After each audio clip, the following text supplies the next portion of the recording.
بسم الله الرحمن الرحيم. الحمد لله رب العالمين والعاقبة للمتقين، الصلاة والسلام على أشرف الأنبياء والمرسلين نبينا محمد وعلى آله وصحبه ومن تبعهم بإحسان إلى يوم الدين. أما بعد،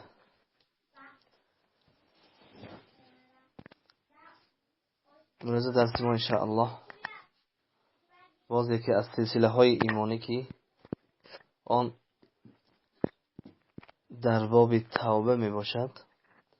ما چنانه که درباره شرط های توبه و درباره ضرورت توبه که هر یک انسان باید توبه کند، همچنین درباره آن قصه ها و آن امرهای پروردگار سبحانه و تعالی که توبه را برای مؤمنین و حتی برای صحابه ها و انصار و مهاجرین و نیز برای منافقین و بر مشرکین و بر اهل کتاب که از یهود و نصارا و غیره ها می باشند، به همه الله توبه امر کرده بود. و امروز درس ما انشاءالله بعد شرط های صحت توبه که 7 شرط را بیان کردیم و معنای توبه نصوح و شرط های توبه نصوح شرح دادیم، انشاءالله علامت صحت توبه است. امروز انشاءالله علامت صحت توبه این مضمون را دارد که بعد توبه کردن انسان توبه کننده که شرط های توبه را به جا آورد، بعدی به جا آوردنش بعضی نشانه های پیدا می شود که آن علامت قبولیت توبه شد انشاءالله. علامت صحیح بودن توبهش است. از جمله علامت های صحت توبه که بعد توبه و شرط های توبه را به جا آوردن، این یکم بعد توبه از حالتی که پیش از توبه بود فرق میکند. یعنی به معنای آسانتر که انسان گناهگار است، بعد به توبه مشرف میشد و دیگر توبه میکند، شرط های توبه نصوح هم فهمیده دیگر اجرا میکند. بعد اجرا کردنش یکمین علامت و نشانه اش این است که حالتش تماما تغییر می‌یابد. و تغییر یافتن حالت به این معنا است که بعد التوبه خیرا مما کان قبلها، پیش از آنی که چگونه بود از آن خیرتر و صالحتر و بتقواتر میشه. این تغییرات اول علامت صحتی توبه است. دوم، ومنها ألا يزال الخوف مصاحبا له، لا يأمن مكر الله طرفة عين، فخوفه مستمر إلى أن يسمع قول الرسول ألا تخافوا ولا تحزنوا وأبشروا بالجنة التي كنتم توعدون، فهناك يزول خوفه. ديوم شرطي توبة إن أستكي شرطي صحة توبة قبولية توبة خوف و ترس از عذاب الله و از آتش جهنم و از غضب و از شدت عذاب الله سبحانه و تعالی او چی است؟ همیشه همراه است با این گونه خوف. او توبه کرد، بله شرط های توبه را بجا آورد، بله توبه نصوح را دانست و عملی کرد، ولیکن این صفت تائبین که توابین این صفت را دارند که بعد توبه کردنشان حالشان تغییر یافت. دوم، خوف همیشه همراهشان هست. خوف از غضب جبار، خوف از عذاب دهشتناک جهنم، خوف از حساب و کتاب و غیرها.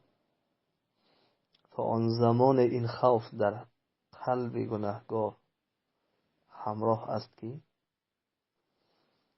ملک الموت می آید و بشارت می دهد هنگام جان گرفتن که الا تخافوا ولا تحزنوا و ابشروا بالجنة التي كنتم توعدون. آیه الله سبحانه و تعالی در این آیه می فرماید که ان الذين قالوا ربنا الله ثم استقاموا. سری آیت درباره استقامت. آنانی که پروردگار ما الله گفتند و بعد از آن به این گفتارشان استقامت کردند، استوار ماندند. تتنزل عليهم الملائکه، ملائکه ها نازل میشن، یعنی بعدی که موت فرا رسید، جان را که به حق سپاریدند، در آن لحظه ملک الموت، آن فرشته ای که ملک الموت که موکل و وظیفه دار جانگیری است که همراه ها هم دارد، البته خیلی که در عقیده اهل سنت و الجماعت است. پس اون می آید در نزدی انا همون شخصی که این صفت را دارد که ترس در قلبش همیشه از دهشت قیامت، از عذاب قبر و از غضب پروردگار رب العزه، که قلب یگان لحظه از ترس پروردگار خالی نبود. دیگر میگوید که بشارت داده الا تخافوا ولا تحزنوا، شما دیگر نترسید، شما دیگر غمگین نباشید. بله نترسید، دیگر ترس تمام. ولا تحزنوا، دیگر غمگین هم نباشید. و ابشروا بالجنه، پس یعنی برای شما بشارت باد آن جنتی که برای شما وعده شده بود. التي كنتم توعدون، آنه که برای شما وعده کرده شده بود. خیلی که الله سبحانه و تعالی در سوره فصلت آیه 30 بیان کرده است. فهناك يزول خوفا، آنجا بعد این بشارت ملائکه که ربانه است از جانب پروردگار، این را میشنود اون توبه کننده حقیقی که نشانش بعد توبه تغییر یافت، و دومش چی؟ ترس در قلبش همیشه جای گرفته است از عذاب جهنم و از غضب پروردگار و از وزنینی حساب و کتاب. چیزی است که برای او مثل سال تولد و غیر از چیزهای ناممکن است که فراموش کند، و مثل همان و از آن بالا در ذهن خود جا می‌گرداند. و آن لحظه ای که جانش می‌براید، بعد از طرف فرشته بشارت میشد و دیگر چی؟ ترس در آن وقت دور میشد. پس از این فهمیده میشد که بله این صفت به نهایت صفتی است که برای عمل کردن انسان باید قوی باشد. برای اینکه سری آیت درباره استقامت دعوت کرد. استقامت یعنی استواری وادار میکند که انسان در قلبش این گونه ترس را جا گرداند. و سومین علامت صحت توبه انخلاع قلبه وتقطعه ندما وخوفا، وهذا على قدر عظم الجناية وصغرها. وهذا تأويل ابن عيينة رحمه الله تعالى. سومین نشانه صحت و قبول شوی توبه یعنی قلبی است که دیگر چی است؟ پر از ندامت و ترس است، دل شکسته است، یعنی به این درجه ای که از حال گذشته خود دل شکسته است. شریک عمر رضی الله عنه و صحابگان زیاده مثل ابوذر غفاری رحمه الله و غیره که از جاهلیتشان تفکر کرده یا از بعضی از گناه ها میفتند، چگونه به پروردگار در نزدشان جواب میده، هم گفته بعدی که اصلاح شدن و بعدی که عملهای صالح بشارت حتی از جانب الله، لیکن گریه میکردن که چگونه ما جواب میدهیم، حال ما چی میشده باشد. پس این صفت ندامت که دل شکستگی که از گناه ها دل شکسته شد و ندامت قلب را فرا گرفت، این به قدری جرمی کرده است که آن گناهش که مقصد یا بزرگ است، به همون مقدار ندامت و دل شکستگیش بالا باشد، و اگر گناهش پست باشد به همون مقدار ندامت و دلشکستگیش می باشد. و سفیان ابن عیینه هم از تابعین بزرگ این را چی کردند؟ یعنی تأویل کردند که بله یکی از صفتهایش باید همین باشد.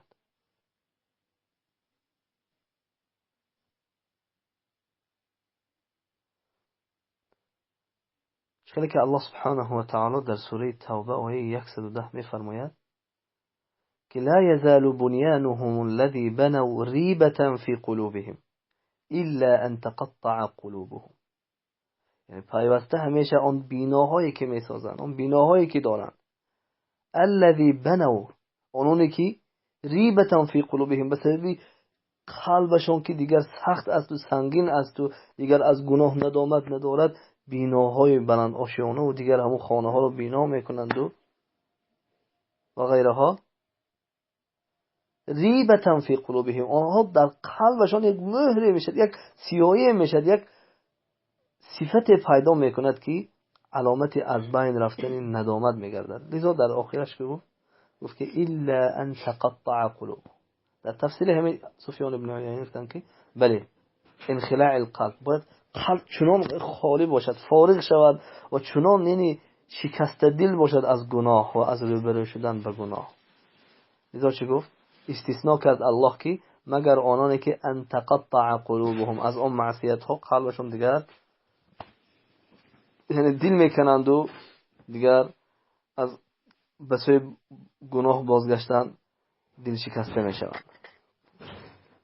و تقطعها بالتوبة، ومن لم يتقطع قلبه في الدنيا على ما فرط منه تقطع في الآخرة إذا حقت الحقائق وعاين ثواب المطيعين وعقاب العاصين، فلا بد من تقطع القلب إما في الدنيا وإما في الآخرة.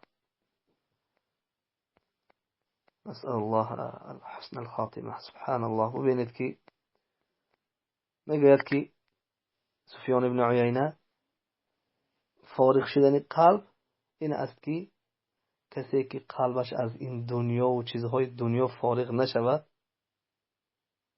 و دیگر قلبش در آخرت فارغ میشد. پس یعنی دل شکستگیش دیگر در آخرت، فارغ شدنش دیگر پشیمانی که دیگر سود ندارد بعد خاک گردیدن. پس میگوید که ومن لم يتقطع قلبه في الدنيا على ما فرط منه، یعنی کسی که از دنیا دل شکسته نشد، یعنی دنیا و از چیزهای دنیوی دل نکند و از آن گناهایی که کرده بود، یعنی على ما فرط منه، از آن چیزی که دیگر غوطه‌ور شده بود با آن گناه ها دیگر دل نکند، پس حالش وزنین است. آن روزی که حقایق آشکار میشد بعد دهشت قیامت و ثواب اطاعتکاران معلوم شده، جزای عاصیان نیست معلوم می شود. پس وقتی که جزای تو در روز قیامت معلوم شد و نامه را به دستی چپ گرفتی، نعوذ بالله، دیگر در آن حالت قلب حقیقت تقطع می شود، یعنی فارغ دیگر قلب در آن حالت یعنی شکسته دلی و ندامتی که دیگر فایده ندارد.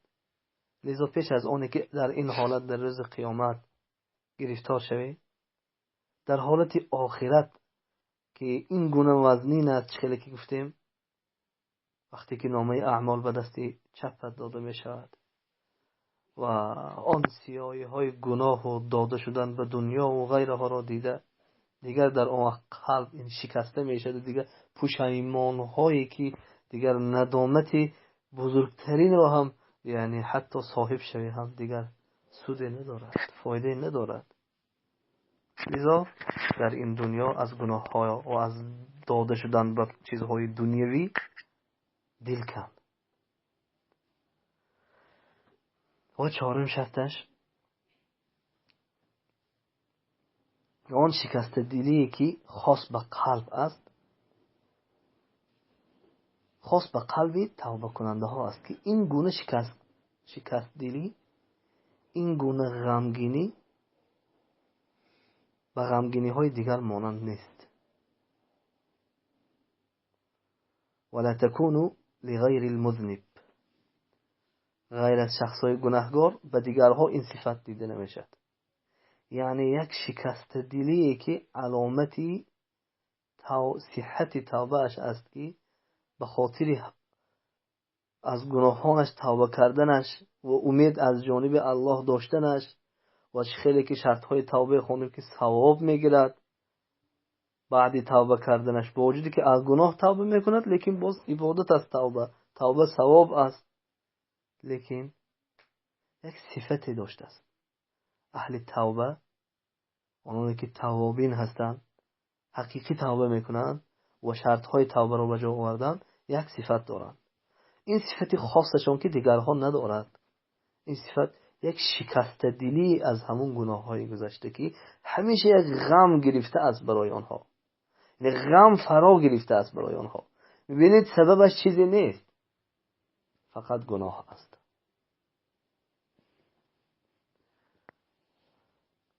لا تحصل بجوع ولا ریاضه. آن را نه به سبب گرسنگی دیده می شود. انسان میبیند میگه تو برای چی غمگین هستی، میبیند سببش هم نمی آورد که به کدام سبب غمگین است و یافته هم نمیتواند، چرا اینکه آن صفت قلبی است که خاص برای شخصی که توبه نصوح میکند و پیامبرش پیرو میشد. که حتی پیامبری که محسن ترین انسان با اخلاص ترین گناه اولین و آخرشان بخشیده شده، توبه میکردند گویا که غرق گناه هستند، چنان توبه میکردند که اشک میریختند. و این گونه غمگینی که فرا میگیرد به اهل توبه حقیقی، این عصب گرسنگی و یا عصب زیاد کار کردن و دیگر گرفتار شدن به کارهای دنیا و خسته شدن عصب کارهای دنیا نه، بلکه خستگی او از سبب توبه حقیقیش است که با وجودی که توبه کرد و امید دارد، باز از الله خوف دارد. شکست دل است، نه اینکه به قبولیت الله شک دارد، بلکه یقین دارد، ولیکن این صفت خود از خود به قلب توبه کننده حقیقی داخل میشد بعد توبهش، مادامی که توبهش حقیقی با شرطهایش باشد. و اگر شرطهای توبه به جا نآید، این صفت نخواهد پیدا کرد.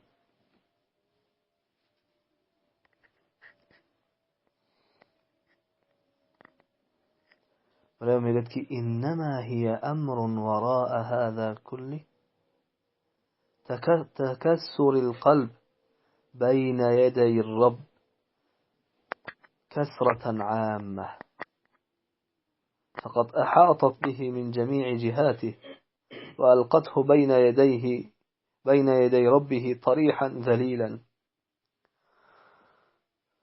خاشعا كحال عبد عابق من سيده،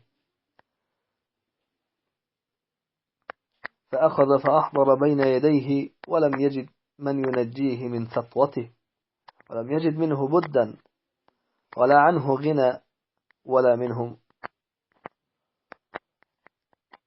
وعلم أن حياته وسعادته وفلاحه ونجاهه في رضاه عنه، وقد علم إحاطة سيده بتفاصيل جنايته، هذا مع حبه لسيده وشدة حاجته إليه وعلمه بضعفه وعجزه وقوة سيده وذله وعز سيده.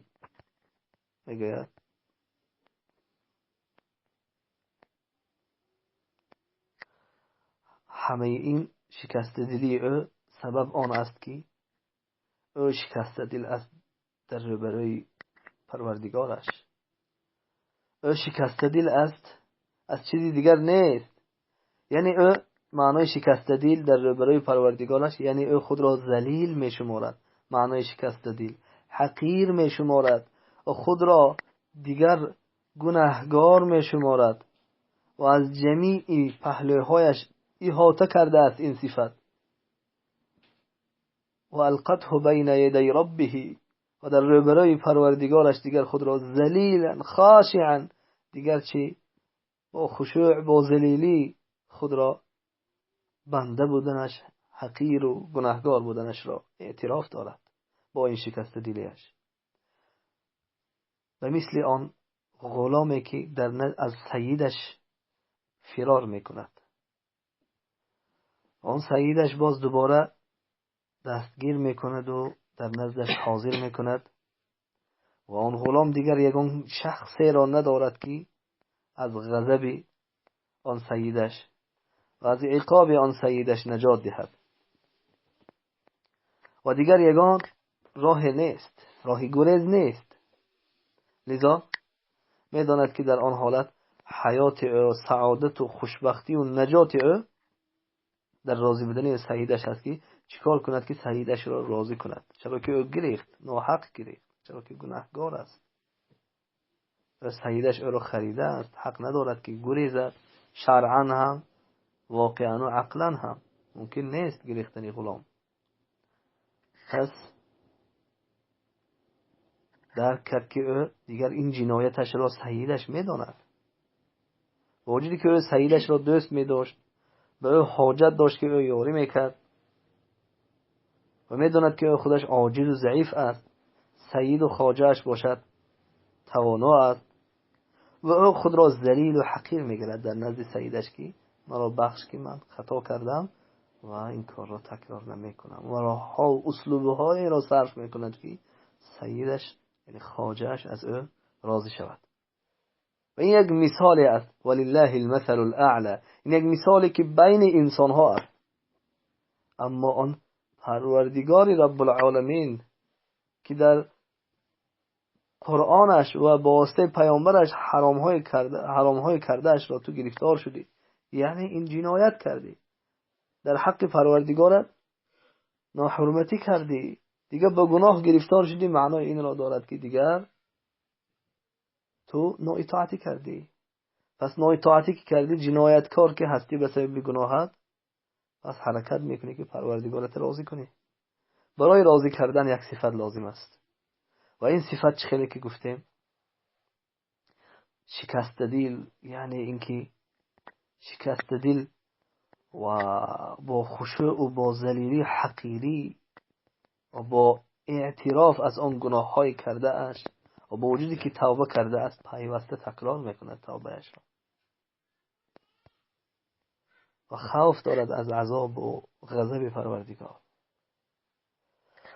پس شکستگی و خود را بنده و فروتن گرفتن در روی پروردگار از همه بزرگترین فایده آورترین صفت است از علامت های صحت توبه کی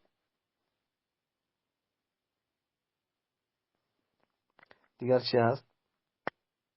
این علامتی حقیقی توبه نصوح کردنش است، حتی از گناهی میده ترینه که ناپسندش میشماریم.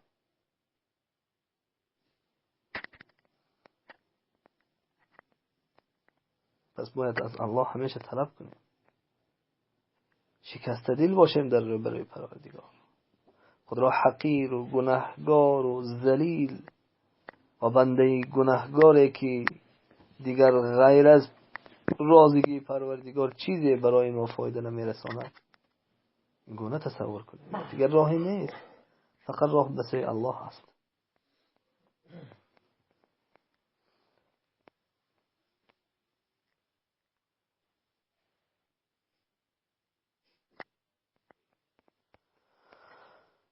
پس این اثرهای توبه که علامتهای توبه مقبول است، وقتی که این صفتها را نیافت پس توبه خود را ملامت کند. یعنی اینکه اگر این نشانه های صحت توبه را کسی نداشته باشد، توبه خود را ملامت کن، نفس خود را ملامت کن، چرا که تو شرط توبه را ادا نکردی. باید بازگرد دوباره به سوی صحیح کردن توبه خود، برای اینکه توبه حقیقی وزنین است و صحیح کردن توبه هم وزنین است. ولیکن با زبان آسان و با دعوا سبک است.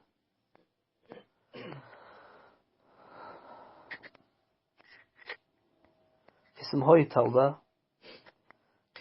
توبه یعنی قسمهای صحت توبه یا قبول شوی توبه، علامتهایش اینها بود.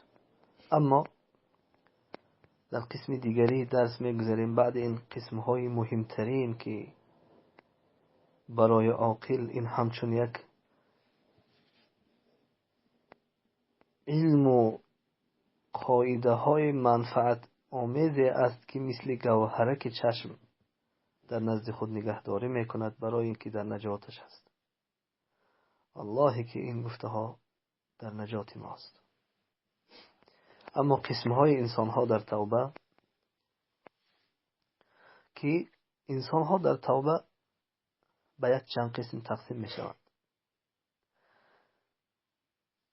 قسم اول شخصان، البته قسم های زیاد دارد و با قسم بعضی از قسم های مهمش را می گوییم که قسم اول از انسان ها گروهی هستند که فمنهم من لا يوفق لتوبة النصوح، و توبه نصوح موفق نمی گردد،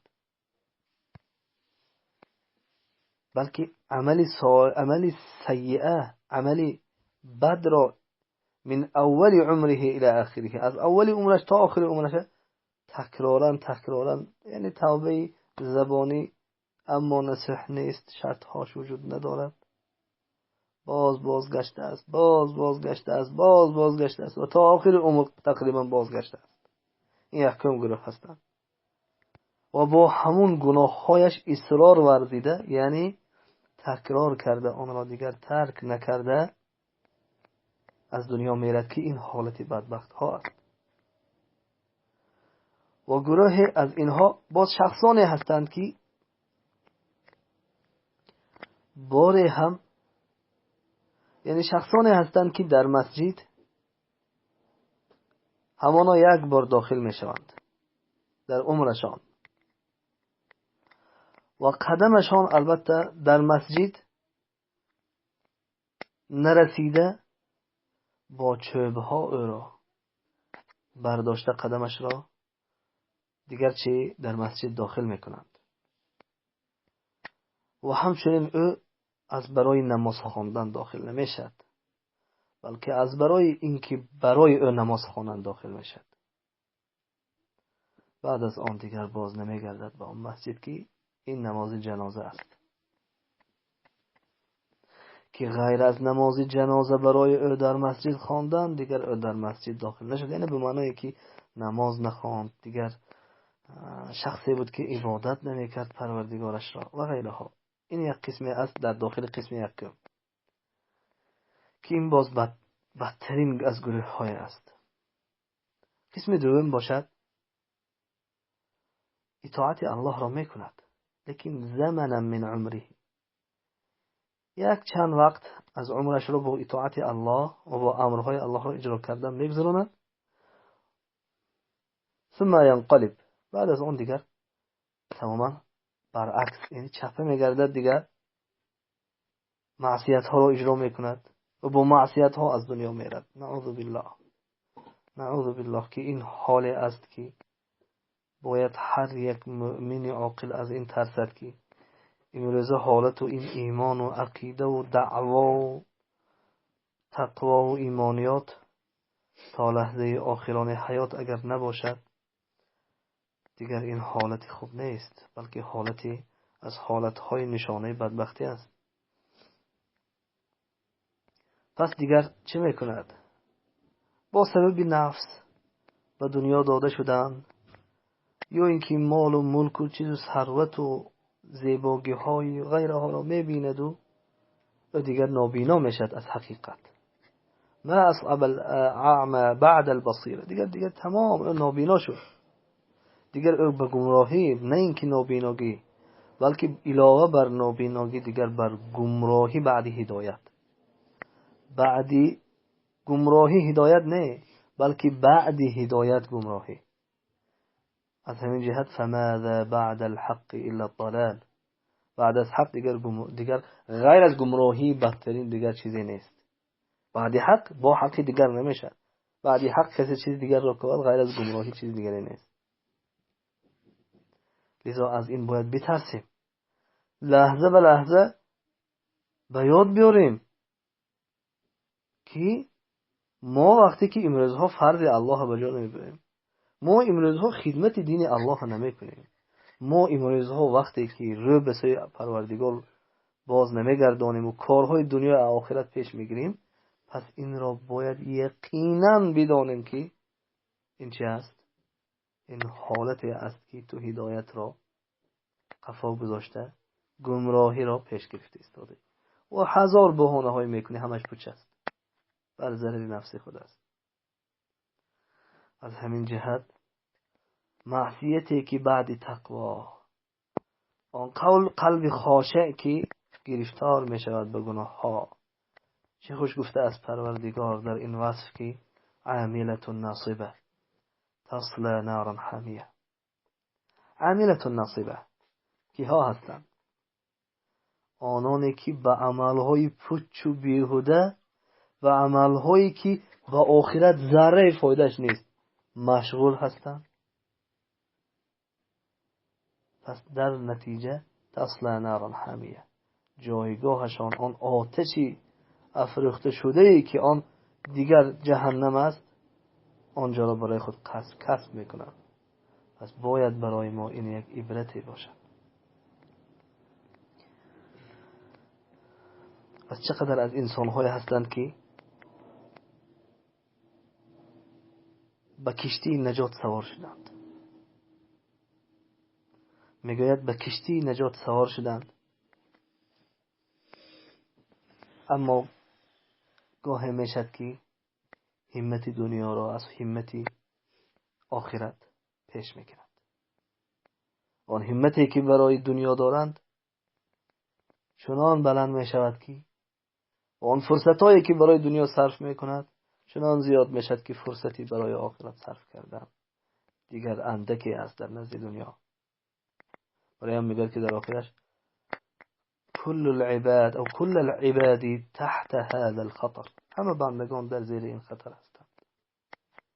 برای همون پیامبر صلی الله علیه و سلم گفتند که ان قلوب بنی آدم بین، او در روایت ان قلوب العباد بین اصبعین من اصابع الرحمن یقلبها کیف یشاء. قلب های بندگان پروردگار در بین دو انگشت پروردگار است، الله به کدام طرفی که خواهد را میگرداند. اما ما خواطر باشیم از این چیز. چه خیلی که تمامی زن و فرزند و دیگه مال و ملک و خیش و تبار تمامی چیز را یک باره از دست میدهی، دیگه همه نابود و هلاک و همه چیز میشند که روبرو شدن در این مصیبت الله نگه دارد به نهایت وزنین است. پس باید تصور مهم نسبتی حالی بندگیمون، حال تغییر یافتنمون این گونه باشد که باید اینکه خوف داشته باشیم که چی نشویم، لحظه به لحظه تغییر نیابیم. از همین جهت بسیار یک مثال خوبی میبیارد، میگوید که لیس العجب ممن هلك کیف هلك. یکون جای تعجب نیست که کسانی که هلاک شدند چگونه هلاک شدند. برای تو لازم نیست که هلاک شده ها چگونه هلاک شدند دانی، اصلا برای تو حاجت نیست که هلاک شدگان چگونه هلاک شدند، جای تعجب نیست. ولیکن عجب این است که نجات یافتگان چگونه نجات یافتند، این برای تو مهم است که نجات را دریابی، دیگر هلاک از نزد تو دور میشه. با دلیل اینکه وقتی پیامبر اکرم صلی الله علیه و سلم 73 فرقه را ذکر کردند که امتشان تقسیم میشود، بعد زانستان 72 آن در دوزخ است و یک تای آن نه. در حال در آن حالت صحابه ها از 72 هلاک شدگان نپرسیدند و از یک نجات یافته پرسیدند. 72 تا پرسیده نشدند، یک نجات یافته پرسیدند. دیگر این برای آنها و خوشبختی آنها کفایه کرد. من هم یا رسول الله، کی هستند آنها یا رسول الله؟ در جواب پیامبر گفتند که یعنی هم الجماعه، یعنی آنها جماعت، یعنی اهل سنت و الجماعت هستند که این نامش فرقه ناجیه میگن، یعنی گروه نجات یافته. از همین خاطر باید ما به این تعجب کنیم، باید به این را کافتکا کنیم که آنانی که نجات یافتند چگونه نجات یافتند. رسول الله صلی الله علیه و سلم فرمودند که قسم به پروردگاری که نفس من به دست اوست، یعنی جان من به دست اوست، پس هر یکی از شما عمل میکند، یکی از شما عمل میکند به عمل اهل جنت، حتی که بین او و بین جنت به مقدار یک ذراع، مثل یک ذراع چه میماند؟ مسافه میماند برای جنت داخل شدنش. اما سبقت میکند تقدیرش، عمل میکند عملی اهل دوزخ را. یعنی اینکه دیگر تغییرات در تقدیر است که دیگر و از جمله بدبختان است که دیگر در آخر عمرش عمل اهل دوزخ را کرده، دیگر داخل دوزخ میشه. لذا در عقیده و در ایمانت و در عملهایی که کم و بیش داری دیگر مغرور نشو. لذا پیامبر صلی الله علیه و سلم گفتند که انما الاعمال بخواتمها، جز از این دیگری نیست که همه عملها وابسته به خاتمه اش است. خاتمه چی میشد؟ خوف داشته باشی.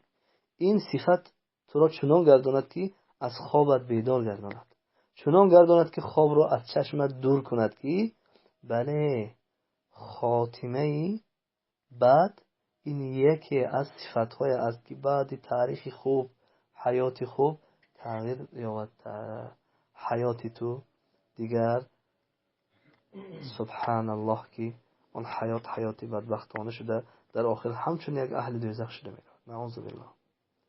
پس از این بترسیم. بسیار سبب‌های میشد در حالتی که میشود به خاطر ترک جهاد و ترک هجرت به دارالاسلام کردن یک چیز سبب میگیرد و بهانه، و به همون سبب بهانه دیگر همین که گمراه شده رفته و به طورش که دیگرها را فریب کرده که خود را فریب میکند و دیگر همین که شخصانی هستند، بله شخصانی هستند که خود را در وقت امتحان عذاب و شکنجه ها خود را چی گرفتن؟ ما چنان امنیت میکنیم یا اینکه از اینها، از برادرها یا از اینها دور میشیم گفته، همین خیلی دور شدند و همین خیلی رابطه کنده کرده و حتی دیگر به عبادت ها هم اهمیت ندادند، به سلام عادی و دیگر چیزها اعتبار ندادند که حتی روبرو شود امنیت گفته سلام، حتی که این یک مسئله عادی است ترک کردند و چنان به گمراهی تا حال صاحب هستند. الله هدایتشون کند که دیگر این راه را ترک کردند. بله نفس انسان گویا که یک هجرت و جهاد در دارالاسلام و در میدانهای جهاد رفتن گویا عمر انسان کوتاه میکند، در حالی که عجل یقین داشتن در کار که الله معلوم کرده پیش از تولد شدن در 4 ماهگی چی چیز بود که به ترس وادار میکند، مگر اینکه تو غیر از دنیا داده شده دیگر چیزی نیست صدها خیل بهانه کنید تا دیگه هم دروغ است. دروغ محض. چرا که مرگ مقدر شد، معلوم و انیق که پیش از تولد شدن به 4 ماهگی در هنگام شکم مادر بودن فلانی در فلان جا در فلان عمر در فلان سال وفات میکند. رزق و عمل و عجل و نیکبختی بدبختی نوشته شده است. از چی میگریزی؟ آیا تو هجرت تصور داری که عمرت کوتاه میکنه؟ در دارالاسلام اومدن که همین موشکباران های سمالیات های کفار جایی که معرکه جنگی از عمر کوتاه میکنه؟ از تقدیر پیش میمونیم؟ اگر کسی این خیلی تصور داشته باشد، با ظلمات و تاریکی بر بالای ظلمات و تاریکی، گمراهی بالای گمراهی کی و تقدیر هم خوب ایمان ندارد. لذا ما به سبب ترک هجرت و ترک جهاد و در دارالاسلام زندگی کردن که فرض است، بهانه ما برای ما سبب نشود که ترسیم. ترسیدن اگر از مرگ باشد، یقینا این یک صفتی است که گویا که تو مرگ را به سبب هجرت و جهاد کم شدنش اعتقاد داری، در حالی که آنجا اجلی تو را نه کم میکنه نه زیاد. شخصانی هستند که 20 سال میدان جهاد دیده آمدن، تمامی در گوشه‌های کنار دنیا. شخصانی هستند که در روز اولشون شهید میشه و اما 20 سال بودگی تا حالا زنده است و در صف اول است. بسیار شخصای مثال زده میشه. و از روزی که دولت اسلامی تأسیس یافت تا امروزه چقدر این خیل شیرمردانی بودند که و تا حال هستند که در میدانها در صف اول هستند و وجود این تا حال زنده هستند. و در زمان رسول الله صلی الله علیه و آله این چیز بود. این چیز دانستنش دیگر، اینه در عمل تطبیق کردنش دیگر. اینه در عمل تطبیق نکنیم ما دروغگو هستیم.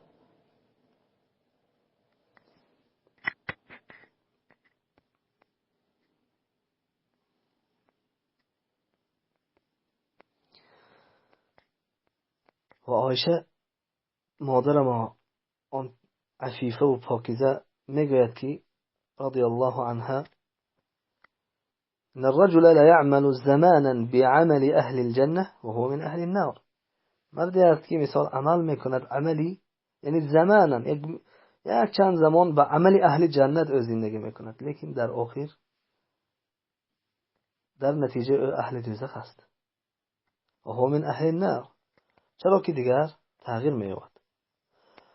و پیامبر صلی الله علیه و سلم فرمودند که انما الاعمال بالخواتیم، جز از این دیگر نیست که عملها وابسته به خاتمه اش است.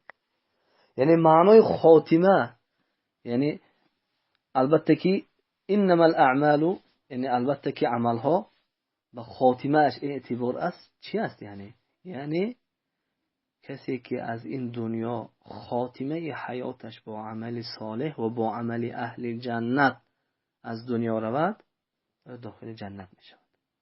و کسی که از این دنیا به عملهای از دنیا رود که آن عمل اهل جنت نیست، به سبب داخل شدن دوزخ می شود.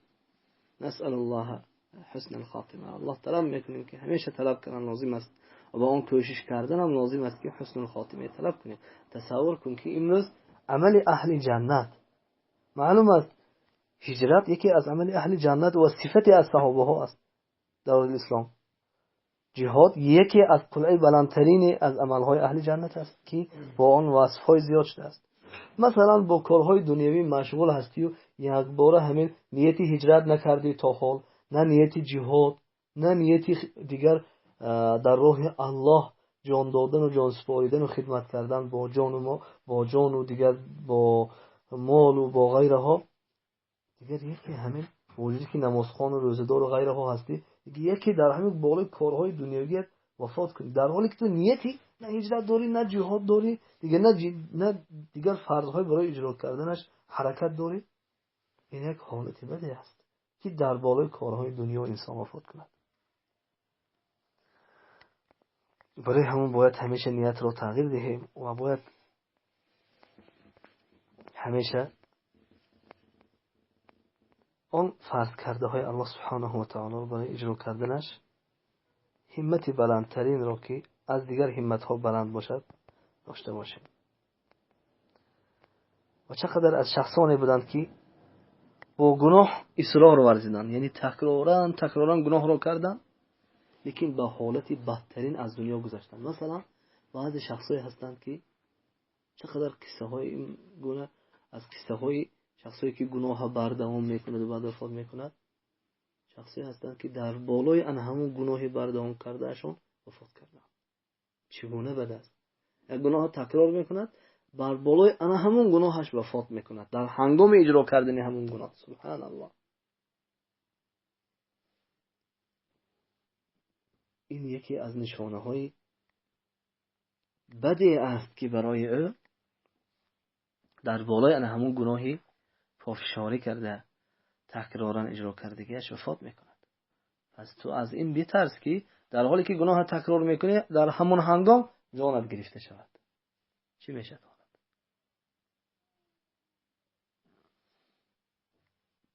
پس این در دنیا ریختن آبرویش، یعنی آبرویش از دست می رود به سببی که در بالای یک گناه بد وفات کرد، و در آخرت باشد باز عذابی است.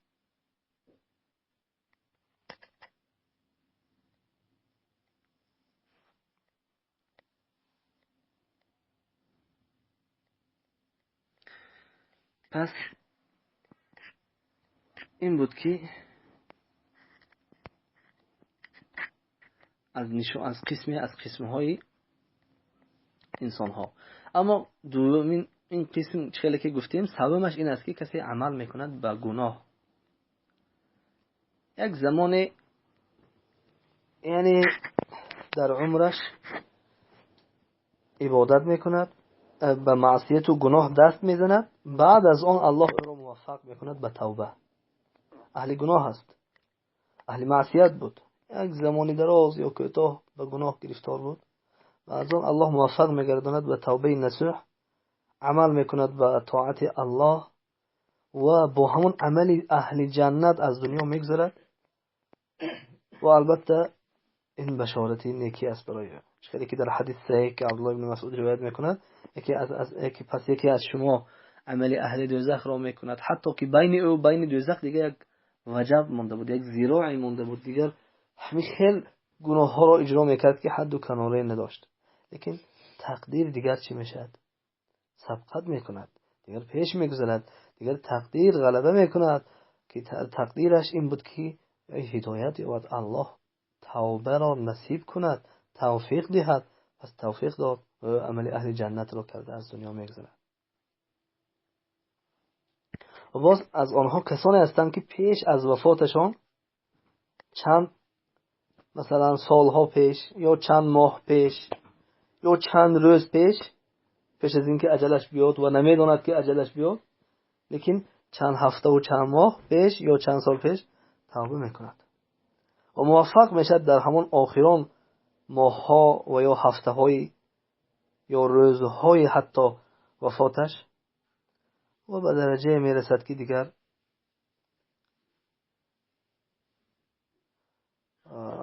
کفایت میکند برای نجات یافتنش. یعنی اینکه علامت صدق توبه اش این بود که دیگر او توبه کرد و از آن گناه ها دست کشید و به عبادت و به دعا و دیگر به فرض ها دیگر چی شد؟ نائل شد که حتی با آن وفات کرد. اما یک قسم دیگر باقی ماند که آن بالاترین قسم ها است. او شخصی است که عمرش را با طاعت ادا کرده است، عمرش را با عبادت تمام کرده است، لیکن باز در نزدیکی اجلش یک تنبیه می شود، یک آگاهی می شود که با وجودی عمرش را با عبادت گذراندن، باز یک این آگاهی سبب می شود که باز زیادتر گرداند توبه و ندامت و عبادت و اخلاص و دعاها را. پس او شخص دیگر برای به سوی پروردگارش بازگشتن دیگر آماده می بیند.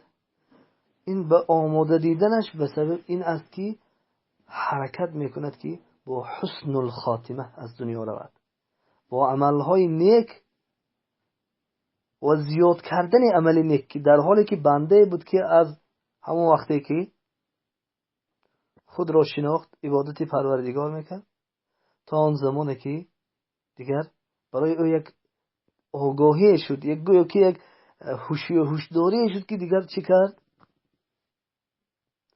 باز با وجود این عبادت‌های زیادش، عمل‌های زیادش، باز اضافه‌تر کرد تا اینکه درجه بالاتری نصیب شود. عبدالله ابن عباس میگوید که هنگامی که اذا جاء نصر الله والفتح نازل شد، غیر از ابوبکر رضی الله عنه کسی دیگر نفهمید. و این مقصد که فسبح بحمد ربک واستغفر که اذا جاء نصر الله والفتح، هنگامی که یعنی نصرت الله آمد و فتح مبین، چه و رأیت الناس، و میبینی که انسان ها يدخلون فی دین الله افواجا، به دین الله گروه گروه داخل میشن. پس چی؟ فسبح، تسبیح زیاد گردان، بحمد ربک واستغفر، پروردگارت حمد گو و استغفار کن او را، انه کان توابا، و پروردگاری توبه پذیر است. ببین پروردگار امر کرد پیامبرش که تسبیح گردان، زیاد سبحان الله تسبیح گو، بسیار حمد گو و علاوه بر این استغفار کن گفت و او توبه پذیر است گفت. این یک آگاهی بود که به پیامبر صلی الله علیه و پیش از دنیا رفتنشان، پیامبر صلی الله علیه و در بعد آن عبدالله ابن عباس میگوید که فاخذ في اشد ما كان اجتهادا في امر الاخره. سبحان الله. پیامبر صلی الله علیه و سلم باز زیادتر از آن عبادتی که از پیامبر دیده زیادتر کسی عبادت نمیکرد، زیادتر تقوا نداشت کسی، از پیامبر دیده کسی اخلاصمند نبود، از پیامبر دیده کسی افضل نبود، لیکن پیامبر صلی الله علیه و سلم باز اجتهاد و یعنی غیرت و کوشش و همتشون برای امرهای آخرت باز زیادتر شد، در حالی که یگان امر پروردگار را ترک نکردند. ام سلمه مادر مؤمنان رضی الله عنها میگوید که پیامبر صلی الله علیه و سلم در آخر عمرشان نمی خستن و نمی نشستن و نمی رفتن و نمی آمدن مگر اینکه در همه نشستن و خستن و آمدن و رفتنشان سبحان الله و بحمده می گفتن. پس من پرسیدم که برای چی است که سبحان الله و بحمده یا اینکه استغفر الله و اتوب الیه و غیرها رو میگه، که این تا این درجه که به هر یک رفت و آمد، به هر یک خست و هر یک نشست و به هر یک رفتن و آمدن، پیامبر صلی الله علیه و سلم گفتند که انی امرت بذلک، من امر شدم از جانب الله. بس این آیت را تلاوت کردم که همون فسبح بحمد ربک واستغفر. از عادت رسول الله صلی الله علیه و سلم این بود که در رمضان، در دهه آخر رمضان اعتکاف میکردند و در آخران سال وفاتشان، یعنی در سال وفاتشان جبرئیل علیه السلام 2 بار قرآن را خوانده داد به پیامبر صلی الله علیه و سلم، و پیامبر صلی الله علیه و سلم در آخر حیاتشان 20 روز اعتکاف نشستند و پیامبر صلی الله علیه و سلم گفتند که ما ارى ذلك الا لاقتراب اجله، و این غیر از نزدیک بودن اجل من چیزی دیگری نیست. از همین جهت حجۃ الوداع کردن، حج خیر و خوش، و گفتند که عملهای حجتان را از من بگیرید، شاید که لا القاکم بعد عامی هذا، بعد از این دیگر با شما وا نمیخورم، یعنی دیگر مرا نمیبینید. با انسان ها دیگر وداع میگفتند، حجۃ الوداع. از همین جهت گفتند. بعد به مدینه بازگشتند، خطبه میکردند گویا که خطبهشان خطبه خیر و خوش بود و میگفتند که ایها الناس، من ای انسان ها، من بشر هستم، اما یوشک ان یأتینی رسول ربی، یعنی قریب است که سفیر پروردگارم، یعنی فرشته موت بیاید و دیگر من چی کنم؟ لبیک گویم. بعد از آن ثم امر بالتمسک بکتاب الله، بعد از آن پیامبر صلی الله علیه و سلم با قرآن را محکم گرفتن دعوت میکردن. بعد از آن به مدینه که آمدن از مکه بعد حجۃ الوداع، چقدر وقتی گذشت و وفات کردن. پس اینجا باید تصور کرده شود که آن پیامبری که سید المحسنین، سید المجاهدین، سید المتقین، آن پیامبری که سید متقیا، سید فرزند آدم، آن افضل ترین انبیا، گناه اولین و آخرینش بخشیده شده است، امر شده است که از جانب الله در وقت خاتمه عمرش زیادتر احسان کند، زیادتر احسان کند، زیادتر از حالی که بود زیادتر کند. فکیف یکون حال المسیء، فکیف یکون حال المسیء، پس حال آن شخصی که بدکار است و گناهکار است، پس حال او چی میشد؟ پس حقیقت پیامبر اکرم که یگان عملی نبود که اجرا نکرده باشند، بلکه افضلترین با طریق افضلترین عملها را چنانه که الله امر کرده است اجرا میکردند و یگان فرمایش الله نماند که اجرا نکرده باشند، لیکن با وجود همون باز اضافه میکردند زیادتر، حتی با تسبیح و حمد و با استغفار الله پیامبرش را امر کرد، آن پیامبری که پیش از این دیگه به جنت وعده داده بود. پس حال گناهکار چگونه است؟ حال گناهکار البته باید معلوم باشد. پس این است قسمهای انسانها در بابت توبه که باید ما توبه از جمله توبه صادقان و از جمله توبه که توبه محسنان و متقین، که توبه نصوح با شرطهایش است، آن را صاحب باشیم. و صلی الله وسلم علی نبینا محمد و علی آله و صحبه اجمعین. الله سبحانه و تعالی توبه نصوح و حسن الخاتمه را برای ما نصیب